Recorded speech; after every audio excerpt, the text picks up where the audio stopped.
समर्थ को नहीं दोष गोसाई, जैसे रवि पावक सुरसरी की नाई। जिस प्रकार सूर्य गंदे जल को भी ग्रहण करता है और अच्छे जल को भी ग्रहण करता है, कीचड़ के जल को भी वो ग्रहण कर लेता है और शुद्ध मीठी नदियों को भी वो ग्रहण करता है। वो हर प्रकार की वस्तुओं को ग्रहण करता है, अच्छी बुरी गंदी पवित्र अपवित्र सभी को ग्रहण करता है। लेकिन उन सब को ग्रहण करके वो जीवों को, पृथ्वी को अमृत देता है, अमृत बरसाता है। उसी प्रकार अग्नि हर प्रकार की वस्तुओं को जलाती है या खाती है या उसे भस्म करती है या उसे खाक कर देती है। हर प्रकार की, वो अच्छी हो बुरी हो कैसी भी हो, उसे वो जला देती है। और अंत में वो देती क्या है? वो ग्रहण तो बहुत कुछ करती है, बहुत बुरी से बुरी चीज़ भी और अच्छी से अच्छी चीज़ भी, लेकिन हमेशा वो एक शुद्ध पवित्र राख भस्म हमें प्रदान करती है, जीवों को प्रदान करती है। उसी प्रकार सुरसरी होती है माँ गंगा नदी। सबसे अधिक गंदगी गंगा नदी में ही होती है, सबसे अधिक। लेकिन फिर भी सारी नदियों के जल से अधिक मीठा और शुद्ध पवित्र जल माँ गंगा का होता है। उसमें उस जल को हजारों वर्षों तक आप रख सकते हैं। उसमें किसी भी प्रकार की गंदगी या किसी भी प्रकार का जो कंजी वगैरह होती है वो नहीं होगी।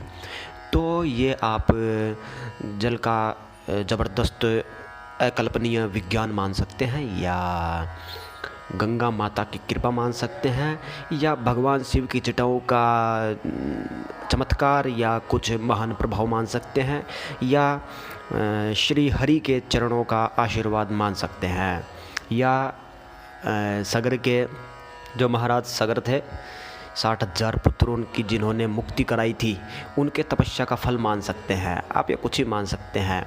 लेकिन ये भारतीय संस्कृति का ज़बरदस्त विज्ञान है जो किसी के समझ में आने वाला नहीं है। जो वर्तमान की बुद्धि है उसके तो समझ में आने वाला ही नहीं है, बिल्कुल नहीं आने वाला। तो विशेष रूप से हम बात कर रहे थे वार त्योहारों की, व्रतों की। तो ज्येष्ठ मास की शुक्ल पक्ष और दशमी तिथि को गंगा दशमी आती है, जिसे गंगा दशहरा भी कहते हैं। गंगा दशमी का मतलब यही है कि हमारे जीवन में, हमारे गृहस्थ जीवन में, या समाज में रहने वाले, या गांव में शहर में रहने वाले सभी, हमारे सभी के पास अच्छी स्थिति भी आती है और बुरी स्थितियां भी आती है। अच्छी दशा भी आती है, बुरी दशा भी आती है।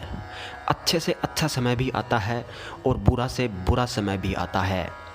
लेकिन जिस प्रकार गंगा नदी बुरे से बुरे, गंदगी से गंदगी को भी ग्रहण करती है और अच्छे से भी अच्छी सूर्य के जल को भी ग्रहण करती है और मनुष्यों की गंदगी भी ग्रहण करती है, जैसे मैल हड्डियों का जो भी है वो आप सब जानते हैं, तो वो सब ग्रहण करती है। लेकिन फिर भी वो अमृत जैसी ही रहती है हमेशा, सदैव।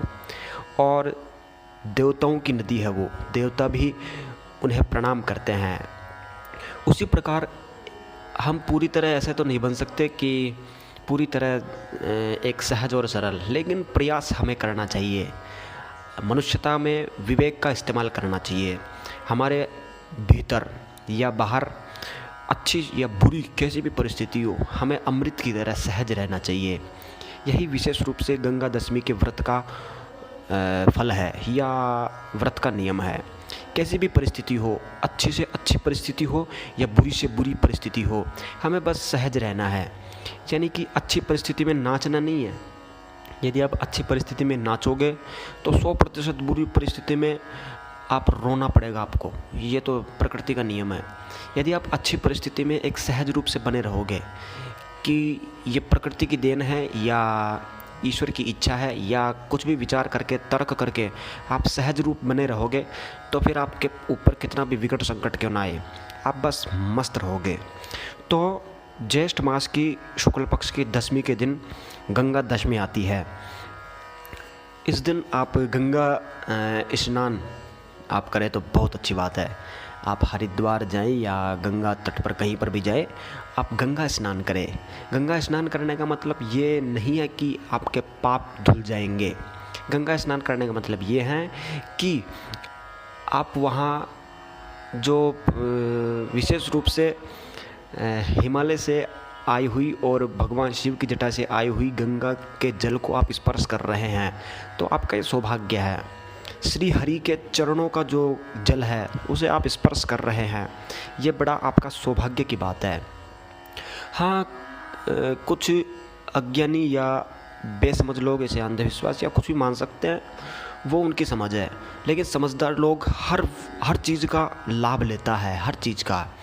तो विशेष रूप से गंगा में नहाने का मतलब ये है कि गंगा की आप पॉजिटिविटी का अनुभव कर सकते हैं, वहाँ फील कर सकते हैं और वहाँ एक शानदार और प्रफुल्लित डुबकी आप ले सकते हैं।